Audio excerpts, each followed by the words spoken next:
Gracias por la invitación. Obviamente no soy un experto en nutrición, pero me encanta el ejercicio y me encantan los caballos, y si se enferman quiero saber qué es lo que les tengo que hacer para mejorarlos. Entonces sí me interesó mucho la importancia de la proteína y los aminoácidos en la alimentación del caballo. Entonces yo aprendí más de lo que puedo proveer conforme estaba yo planeando este tipo de presentación.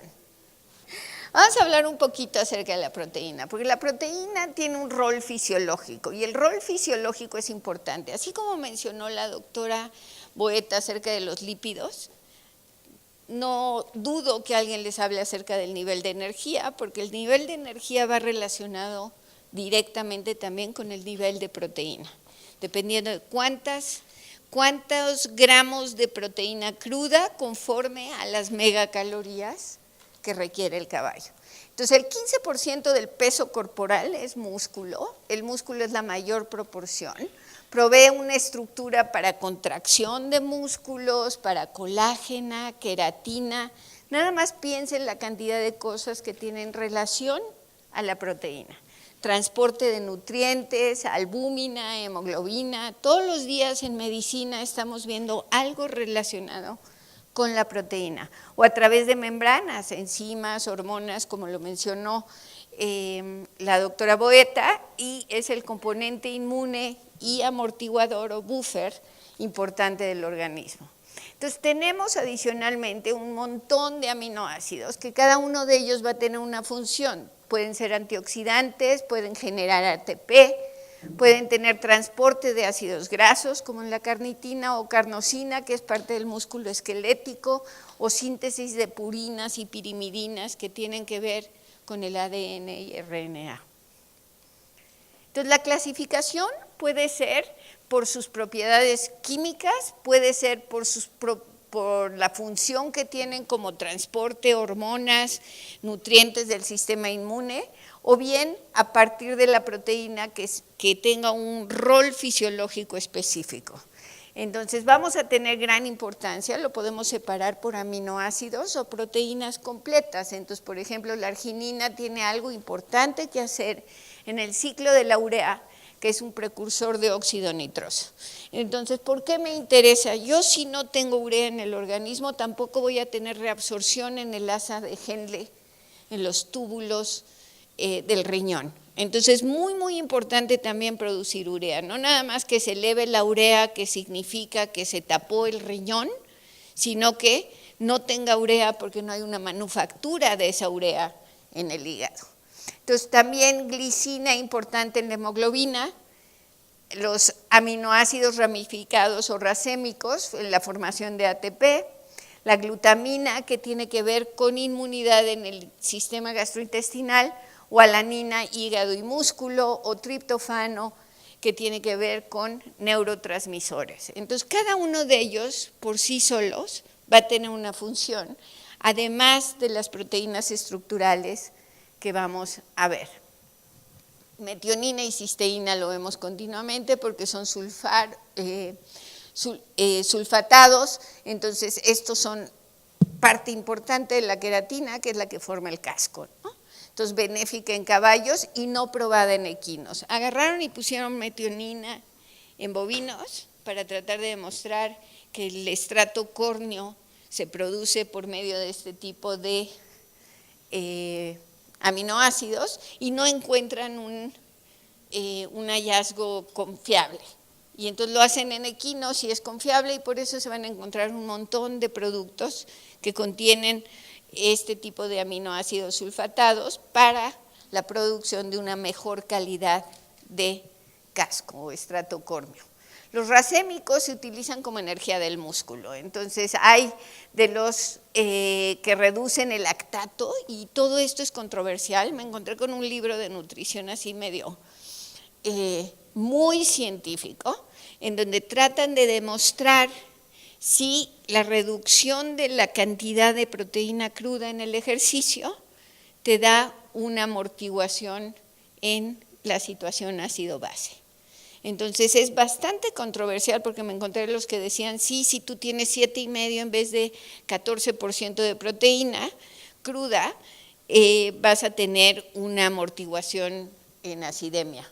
Entonces es importante ver que todo esto es un objetivo para tratar de evitar la fatiga y que por eso hay tanto interés en tratar de determinar cuáles son los aminoácidos que te pueden ayudar a reducir esta fatiga, ya sea con menor producción de lactato o con utilización de ese lactato eficientemente para evitar ese momento de fatiga que todo el mundo quiere. Y lo que tenemos que ver es que los suplementos que te proveen generalmente tienen un objetivo.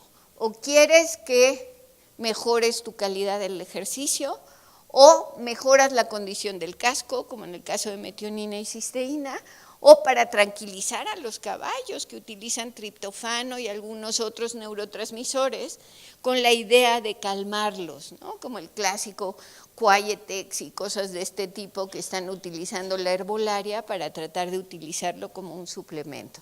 O bien antioxidantes. Si yo hablo para mejorar el ejercicio, también puedo hablar de los suplementos que utilizas para osteoartritis, ¿sí? O para que se cansen menos, o sea, que tengan más atraso en la fatiga. Los puntos importantes es, primero me la tengo que comer, ¿sí? De ahí, ¿cómo la voy a absorber? Que yo tenga el organismo adecuado para absorber esa proteína. ¿Y cómo se utiliza? ¿A dónde se va? En diferentes edades y diferentes funciones o técnicas vamos a tener diferentes características de porcentaje de proteína cruda que utilizan los caballos. Esta me encanta, se la robé a Mariano porque lo vi en una presentación. Ustedes conocen a Mariano Hernández Gil, jefe de nuestro departamento en la facultad. Entonces, él está dedicado a nutrición. Entonces le dije, a ver, préstame tu transparencia porque quiero demostrar que la proteína del alimento primero entra al estómago y se desdobla parte de ella en péptidos y amoníaco, y de ahí continúa al intestino delgado, en donde sigue desdoblándose, y parte de esos aminoácidos esenciales son absorbidos para la sangre y de ahí van a los tejidos. Pero por otro lado, en el intestino delgado, la mayoría, tanto los esenciales como los no esenciales, pasan ya sea al hígado o a los tejidos. ¿Por qué? Porque van a producir amonia y esta va a producir urea. Y esta urea que se produce en el hígado puede ir al riñón y del riñón reabsorber para controlar la cantidad de orina.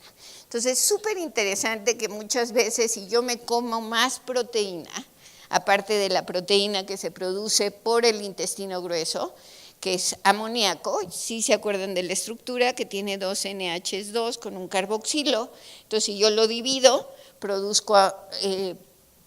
se produce amoníaco y esta proteína microbiana pues también se excreta en heces, o sea, se puede utilizar y también se puede excretar en heces. Entonces, para mí es importante que yo veo toda la parte general de que ya me la comí y la voy a absorber y la voy a utilizar, ya sea como aminoácidos esenciales o no esenciales o como amonia, y esa producir proteína de origen microbiano. Entonces van a haber diferentes sustratos que se conviertan en diferentes cosas. Entonces la mayoría de los forrajes se van a producción de proteína microbiana y la otra se absorbe generalmente en intestino delgado.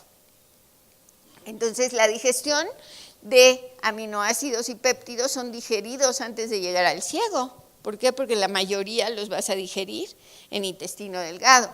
Se inicia en estómago con ácido clorhídrico, simógenos, pepsinógeno, y en intestino delgado enzimas proteolíticas y de ahí secreciones pancreáticas o en el enterocito para poder pasar y llegar ya sea al hígado, a la sangre o a los tejidos. La proteína indigesta, ¿sí?, pasa a la digestión microbiana y entonces pasa al colon, entre ciego y colon, y ahí se digiere y esta proteína bacteriana forma amonia y urea y esa es la que nosotros vemos que algunas veces es importante que esa urea esté en el túbulo para reabsorber líquidos en el momento en que están siendo excretados por orina. La calidad de proteína es importante. La mayoría de la proteína de grano se absorbe en intestino delgado y la que es forraje es generalmente el colon. ¿Por qué? Porque requiere de esas bacterias para poder degradarse.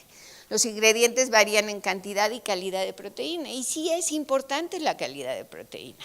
Sí es importante porque es mucho más fácil desdoblarla, ¿sí? A comparación cuando son lignificados, forrajes afectados tanto por la madurez como por la cosecha, que yo me imagino que durante este curso les han hablado de que lo que quieren es óptimo dependiendo de la cosecha y del corte, y de la madurez de estos ingredientes. Los ingredientes varían en calidad y el estado de madurez es importante. También los granos pueden variar en calidad, no es lo mismo la avena que nosotros le llamamos la de Chihuahua comparada con la canadiense.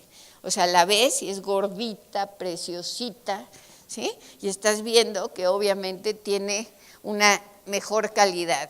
Y también la manipulación por medio de procesamiento de extruidos, etcétera, ¿sí? Que pueden mejorar esa calidad. La proteína y el ejercicio es lo que a mí más me interesa. Yo quiero saber si a un caballo le voy a poner mejor calidad de proteína y mayor cantidad de proteína, si el caballo va a desempeñarse mejor o nada más se va a ver más bonito. Porque acuérdense que como tiene importancia el hecho de que esos músculos estén de mejor, de reemplazo, pues obviamente es importante. La grasa en los caballos varía entre las razas, ¿no? Tenemos el clásico botero comparado con el totalmente sin grasa, caballo pura sangre de carreras, ¿no? Entonces la proteína es mucho más estable, es casi siempre lo mismo, así seas un botero o no, ¿sí? Entonces la proteína es generalmente de 170 a 187 gramos por kilo de peso y el músculo ocupa gran cantidad de ese peso. Entonces el mantenimiento generalmente, si nosotros nos vamos, yo odio los numeritos, ¿sí? Porque yo no sé hacer cuentas, yo tengo que saber qué es importante y dónde me está faltando algo o dónde tengo que proveer. Entonces para mí, mientras yo no me pase más de 2 gramos de proteína cruda por kilogramo de peso, yo sé que estoy bien. Todo lo que me pase de ahí se orina o se defeca, ¿sí? Y es bastante cara la proteína en la elaboración de granos como para utilizarla de más. ¿Por qué? Porque es costosa. Entonces hay que tener cuidado de cómo calcular. Lo que me dijo Mariano cuando le enseñé la plática y le enseñé todo esto, porque pues obviamente tengo que tener una manera de colar la información con alguien que sí sabe, el requerimiento de proteína cruda es de 40 gramos por megacaloría. Y si yo tomo esta fórmula, ya resolví. ¿Por qué? Porque depende del estado metabólico que tiene el caballo, es cuánta necesidad tiene de energía digestible.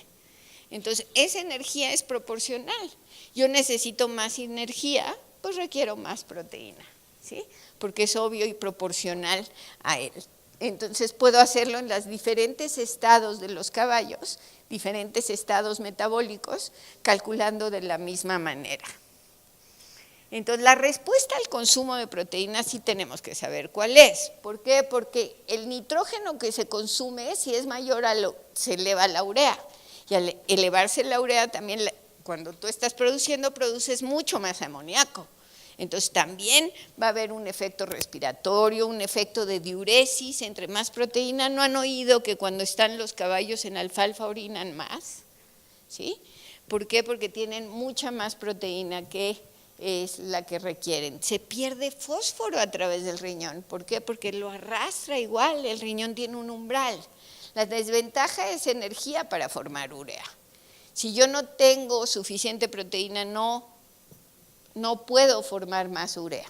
Producción de calor, que se puede ser un problema, porque ¿cómo disipo ese calor? Entonces dicen que calienta, la proteína calienta. Entonces el caballo está más caliente, entonces quítale la alfalfa. ¿Sí? ¿No lo han escuchado? ¿Por qué? Porque quieren calmarlo. Entonces el tipo de forraje que utilices también va a ser importante para el comportamiento del caballo. Creo que ayer tuvieron una plática al respecto que me perdí desafortunadamente, porque sí me interesa mucho el sentido de cómo calmar a un caballo, que realmente es difícil. Forzar la formación del lactato o bajar la utilización del lactato y tener un efecto acidogénico. Si es más acidogénico, voy a tener fatiga más rápido. Entonces el límite alto de ingestión de proteína no puede ser mayor a 2 gramos por kilogramo de peso. Me encanta esta transparencia, es del doctor Gary Carlson de hace muchos años, en donde dice que la tasa metabólica con el ejercicio va a ir. Y eso lo único que me dice es que si yo hago máximo ejercicio, ¿como quién? Como el caballo de carreras, como el caballo de resistencia, como el caballo de prueba completa de equitación, son los caballos que hacen ejercicio de veras, no el cuarto de milla, por ejemplo. Es mucho más corto. ¿Sí? Entonces el efecto es diferente. Entonces cada uno de ellos va a tener una tasa metabólica diferente a cuando estás en descanso. Entonces la alimentación va a tener que variar. Asimismo la cantidad de proteína. Yo no voy a andar poniendo 14 o 18% de proteína en una yegua que está de ornato de pastizal, ¿sí? Prácticamente, porque lo único que lo voy a ver es en heces, ¿sí? Entonces la tasa de producción de calor depende del tamaño del organismo contra la velocidad, ¿sí? Entonces, el proceso metabólico tiene una eficiencia de 20 a 25% y se traduce en 80% de producción de calor. ¿Ustedes han visto un caballo de carreras? Pura sangre cuando sale de la carrera.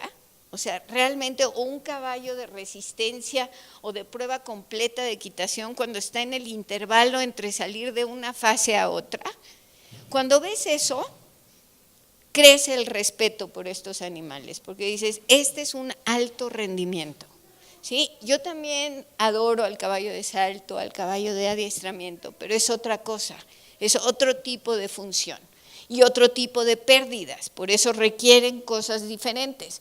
El calor que generan los músculos se transporta a través de la circulación a la piel y el caballo tiene la capacidad de eliminar por medio de sudor, ¿sí?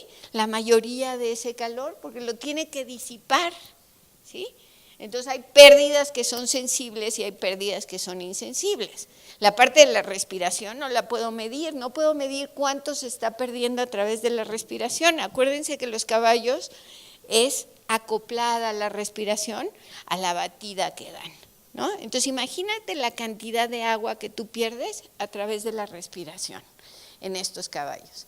Cuando nosotros hablamos de la proteína en la dieta, ¿sí? Estudios en humanos y en perros, no es importante la proteína durante el ejercicio. Realmente tú ves lo que está haciendo un maratonista y le están dando gran cantidad de carbohidratos para rendir, o les dan grasa para que tengan ese desenvolvimiento de utilizar la grasa, pero rara vez vas a encontrar que la proteína la utilicen para crear energía. ¿Sí? Generalmente la proteína es para reparar tejido y renovar ese músculo que tiene un gasto energético importante. La oxidación cuenta entre el 5 y 10% de la energía, que es mínima, ¿sí? Comparado, se desconoce la contribución de la proteína hacia energía en el caballo. En estudios de pura sangre inglés, les digo que este libro me encantó.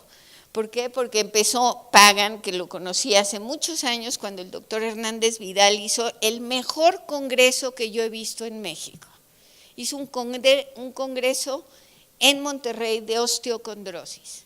Si encuentran esas memorias, sería bueno que las recabaran. Entonces Pagan, que es un experto en nutrición, vino a hablar acerca de qué es lo que contribuye para osteocondrosis. Yo creo que nunca he visto un congreso igual con el nivel que manejó el doctor Hernández Vidal esa vez. Otros dan el 10% de proteína. En este estudio, si bajas la proteína 1 gramo de la proteína cruda aumenta los tiempos 1 a 3 segundos. Entonces agarran el pura sangre y dicen, le voy a bajar la proteína. A ti te doy 14 y a ti te doy 7,5. Y vamos a ver si hay más acidemia o no. O vamos a ver si tienes un tiempo que puedas mejorar. Acuérdate que con centésimas de segundo ganas una carrera. O sea, si las han visto, saben que es importante ese segundo para poder ganar la carrera. Otros dan el 10% de proteína cruda comparado con el 18%. Son diferentes estudios y vieron atenuado el lactato. O sea que a lo mejor lo que me conviene es bajar la proteína. Pero ¿saben cuándo la suben? Después del ejercicio. ¿Por qué después del ejercicio? Porque tengo que renovar eso que perdí. ¿Dónde está la proteína que pierdo por sudor? ¿Dónde está? Porque se pierde una gran cantidad de urea, más los electrolitos que ya los hemos visto en otras ocasiones que hablamos de ejercicio, a través de la sudoración. Entonces, otros restringen la proteína hasta el 7.5, pero proveen lo importante, lisina y trionina, que tienen que ver con esa formación de músculo para mitigar la acidemia.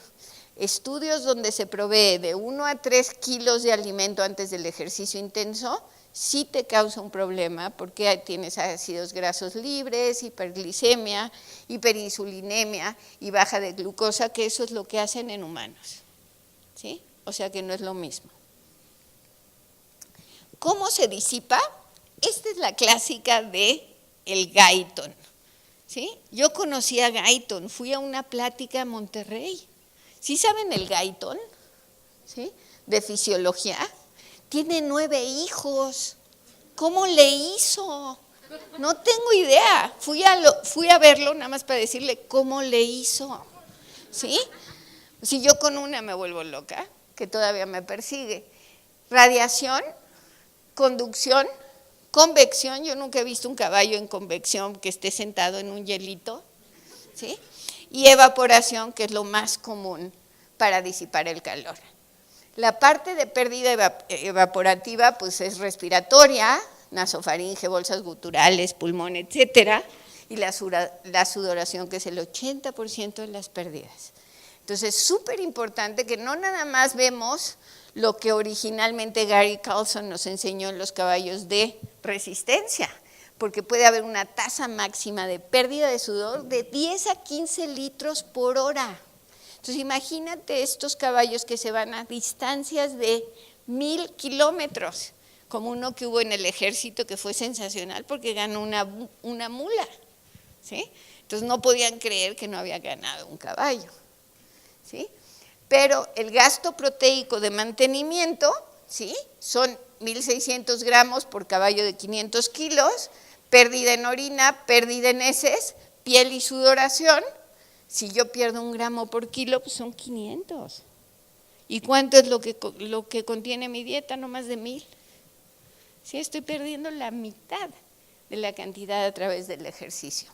Y aumenta si la dieta posee más proteína, porque no creas que esa proteína, acuérdense que les dije, tú le das más proteína y más cago proteína, ¿sí?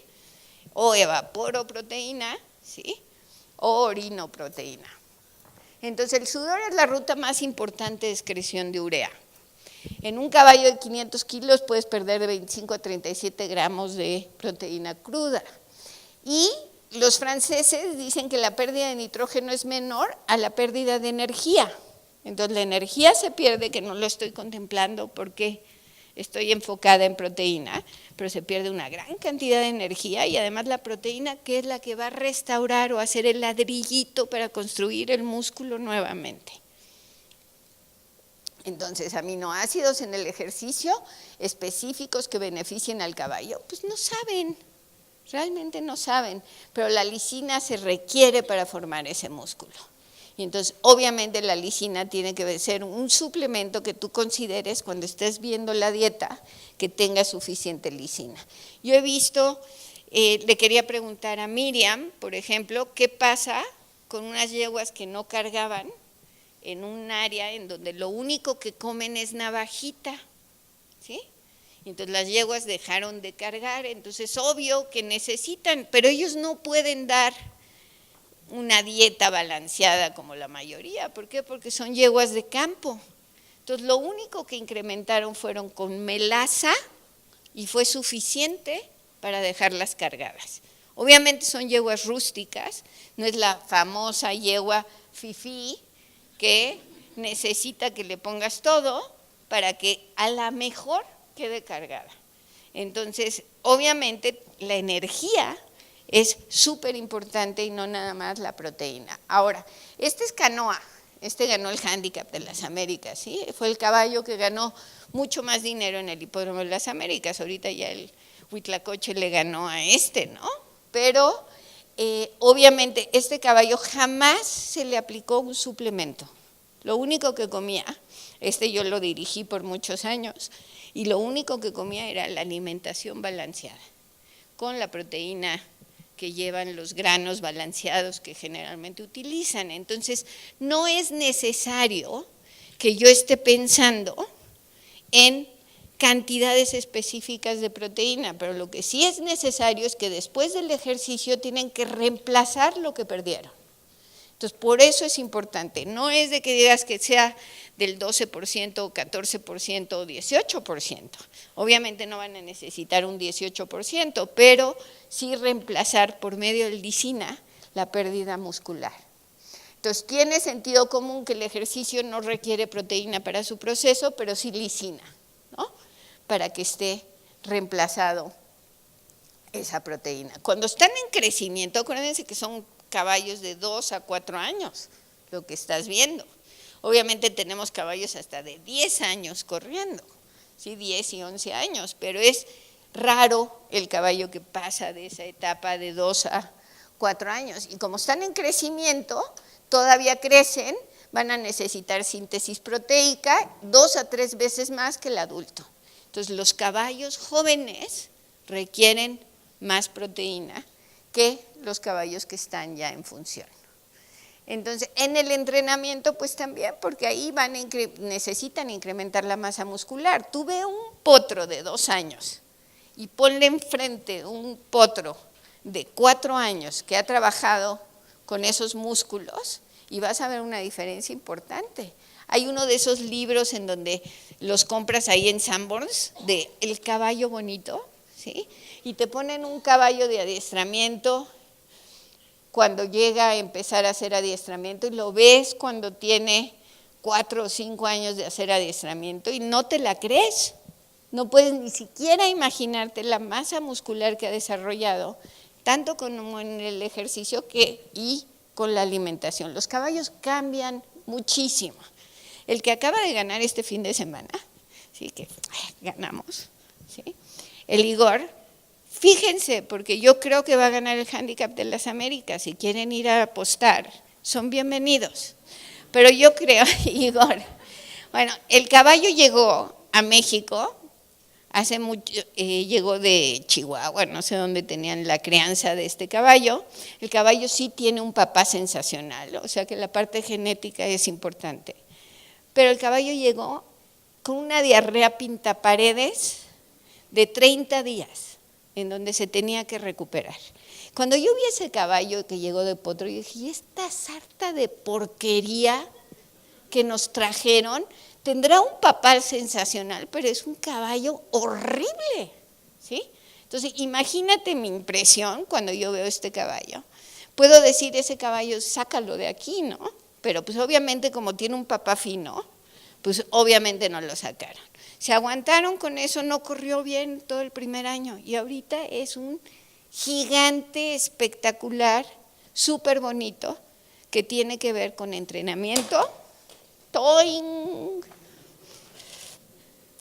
entrenamiento y alimentación, ¿sí?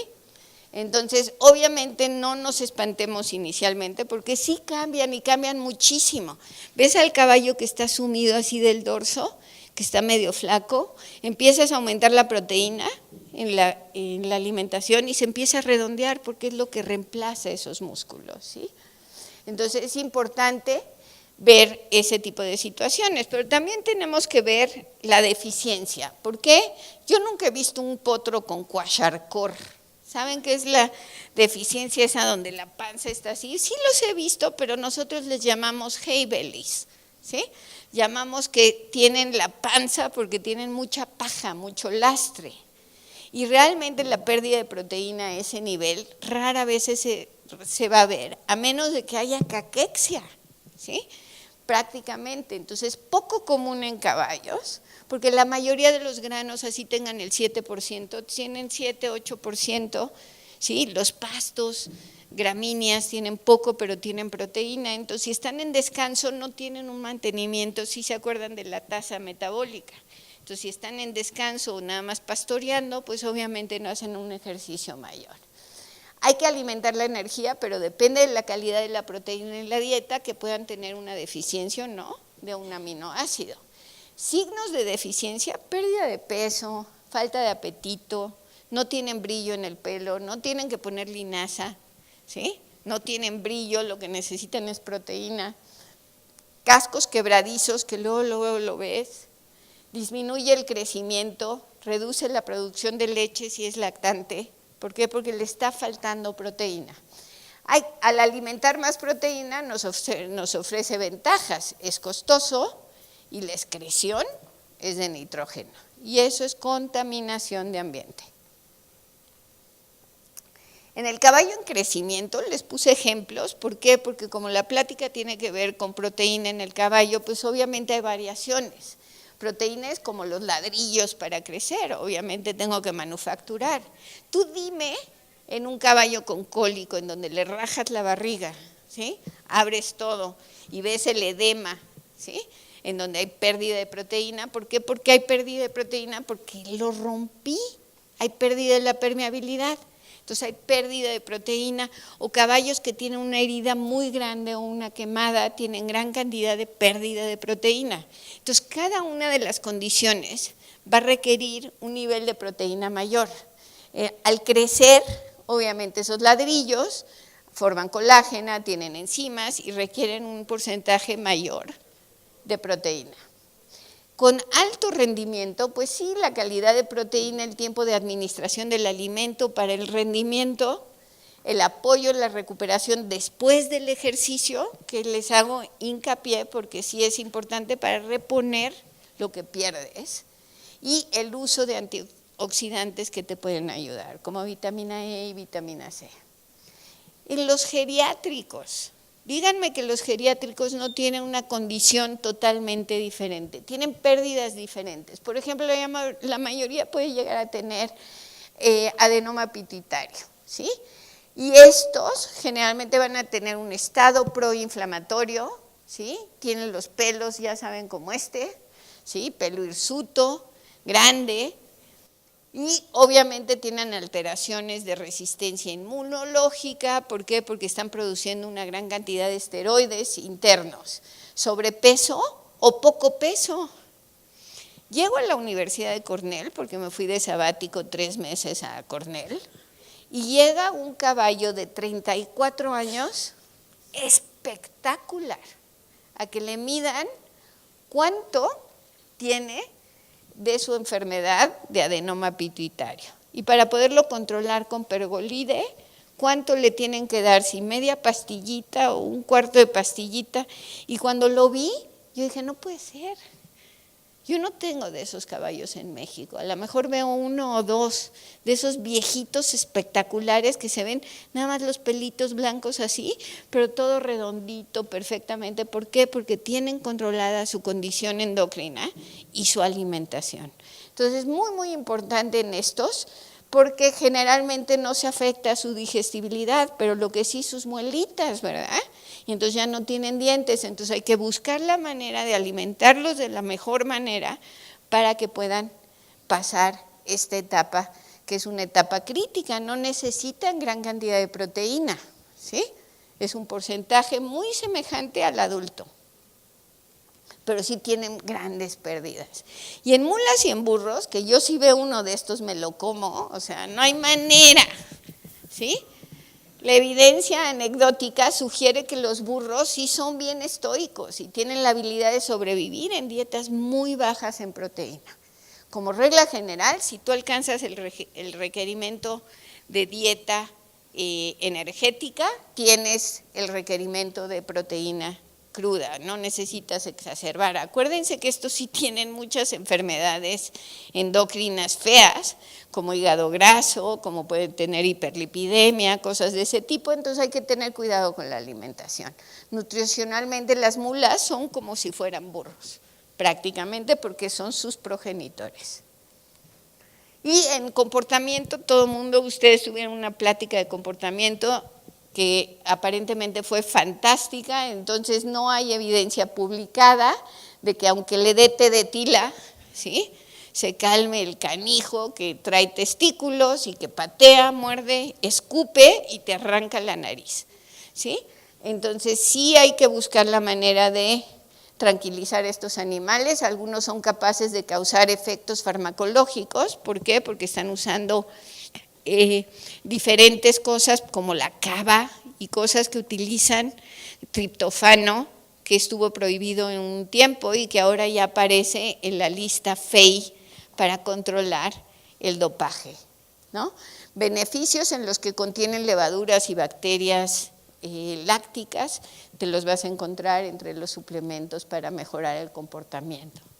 En la proteína en exceso es un problema, o sea, tenemos que pensar la otra parte, o sea, ya hablamos de todas las deficiencias de proteína y qué es lo que podemos hacer para cada una de las condiciones, pero no hay justificación de restricción de proteína asociada a ácido base, porque vieron los estudios de Pagan, etcétera, en donde no pueden demostrar que sí hay un control. Y la producción de calor no es un problema a menos de que haya un aumento de humedad y calor. O sea, si yo estoy en una situación como en Atlanta, cuando fue la Olimpiada, se hizo un grupo de investigación precioso con la doctora Kohn, en donde analizaron qué era lo que tenían que hacer con la prueba completa de equitación. Entonces dijeron, la prueba completa de equitación tiene que cambiar, porque Atlanta es caliente y húmedo. Entonces, al ser caliente y húmedo, yo no voy a poder tener la misma resistencia. ¿Por qué? Porque no puedo evaporar, ¿sí? Automáticamente es cuando sales de tu casa y te haces así y la camiseta se te pega, ¿sí? O sea, así, de lo húmedo que está. Entonces, Atlanta es como Gainesville, como Luisiana, que yo tuve la oportunidad de estar, y yo estudié animales con anhidrosis y sé qué tipo de condiciones en donde no pueden evaporar. Entonces, es muy, muy grave. Entonces, esta gente se juntó para tratar de ver cómo mejoraba esa condición, y lo que hicieron fue reducir las fases, quitaron el steeplechase, redujeron la fase de caminos y veredas intermedia, y entonces colocaron ventiladores, megaventiladores, ¿sí?, y sitios donde poner agua a los animales para tratar de controlarlos, y les fue de maravilla. A los únicos que no se fijaron fueron los de adiestramiento. Nadie se fijó que eran warm bloods, preciosos, guapísimos, que dejaron de sudar y tuvieron un estrés calórico tremendo durante la competencia. Entonces, yo la producción de calor, yo no tengo problema si está el viento, ¿sí? Y aparte de que esté el viento, pues haya agua, ¿sí? Y no hay problema con la resistencia, pero si yo estoy en un lugar húmedo y en un lugar caliente, con más del 90% de humedad, pues no tengo la capacidad de evaporar. Entonces, en ese momento sí va a ser terrible el hecho de que yo tenga una proteína que no puedo evaporar, ¿sí? Y que produce calor. Si hay agua disponible, no importa la diuresis, que hagan pipí con todo y parte de la urea que quieran producir, no más de 2 gramos por kilogramo de peso por día. Y también hay alergias, y las alergias les llaman protein bumps, ¿sí? Y analiza si la alergia es por la proteína o realmente puede ser por otra cosa. Hay que hacer prueba y error. Pero existen maneras de detectar a qué eres alérgico. Ahorita tengo uno en Cuernavaca que es alérgico a la soya, pero el más alérgico es el dueño, ¿sí? porque no lee las etiquetas. La mayoría de las cosas tienen soya. Entonces, si lees la etiqueta, quitas la soya, el caballo no va a tener protein bumps, ¿sí? Pero realmente el tipo es incontrolable. Voy, le quito las ronchas a su caballo, viene otra vez y le vuelve a dar otro suplemento y se llena de ronchas. Entonces hay que hacer prueba y error. Y hay pocos animales afectados por la proteína. Y finalmente, ¿sí?, alimentando al caballo caquético es algo muy complejo. ¿Por qué? Porque aparentemente puede estar apetente o inapetente. Entonces, si está apetente, sí le puedo dar alfalfa y pasto y muchas comidas al día y 75% de sus requerimientos, y poco a poco irlo subiendo y aumentar progresivo hasta el 125 y poderlo llevar a una recuperación. Lo malo es que no sabemos dónde está la raya, el que ya no se va a recuperar y el que todavía tiene la capacidad de recuperarse. Y si el caballo es inapetente, pues entonces sí lo tengo que sondear, ¿sí? ¿Por qué? Porque necesito alimentos líquidos. Nosotros tenemos una licuadorota de esas, así como las de los jugos del Starbucks, ¿sí?, en donde los alimentos, las hojitas de la alfalfa, etcétera, se licúan y se pueden dar de 3 a 6 litros cada 2 o 4 horas para alimentar estos caballos hasta que lleguen al punto en donde son apetentes, ¿sí?, y empezarlos a recuperar. Muchas gracias.